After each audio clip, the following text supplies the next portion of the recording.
So banas na nga po mga idol si Cuadro Alas sa potential na laban nito kontra kay Naoya Inoue. Ano yan mga idol? Kung gusto daw talaga ni Inoue lumaban sa kanya, lumaban daw siya mga boss. Pero kung hindi naman, wala na daw pakisi Casimero sa Hapones. Nag-aaksaya lang daw ito ng panahon. Sa kakahamon kay Inoue, hindi naman ito papalag sa bakbakan. Kung saan matapos pinamuka kay Naoya Inoue na mas malupit talaga si Alas. Sa rason na tinapos nito si Luis Nery ng mas maaga kumpara sa naging laban ni Inoue kay Nery. At pinabagsak niya ito mga idol na maraming beses.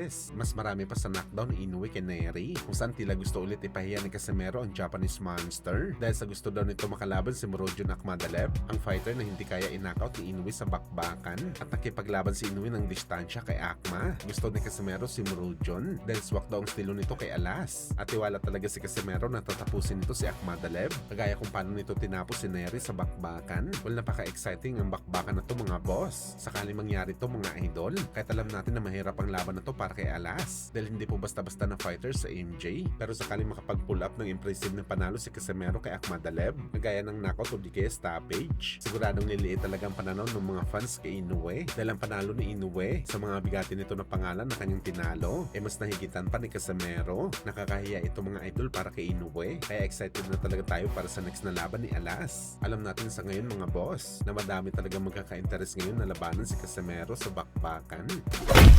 At speaking sa laban ni Casimero mga boss, sinagot na nito ang hamon ni Alan Picasso sa bakbakan matapos ma-high blood ang Meksikano, at sinabihan nito si Casimero na isang arugante at bastos. Ano yan ni Alas mga boss? Kahit sa bahay pa daw sila ni Picasso maglaban, walang problema sa kanya. 8 letra lang daw ito mga boss at 2 words. Kumbaga walang iba mga idol, kundi pugot o lipad ulo lamang si Picasso. Well, sa totoo lang mga boss, para sa atin isang bad matchup si Picasso kalaban si Casimero. Magiging boring lang ang laban na to dahil alam po natin ang gagawin ni Picasso. Mas maganda talaga mga boss na ipalaban si Casimero sa mga kagaya ni Akhmadaliev, Angelo Leo at Neckbull o di kaya si Figueroa. Yun talaga ang pukpukan ng bakbakan para kay Alas. Napakasulit ng laban na to mga boss. Siguradong hindi tayo lugi dito. Sa galawan kasi ni Alan Picasso, lumalaban naman ito sa una ng pukpukan, pero kapag nakaramdam ito ng lugi siya sa lakas, gagamit ito ng distance fighting.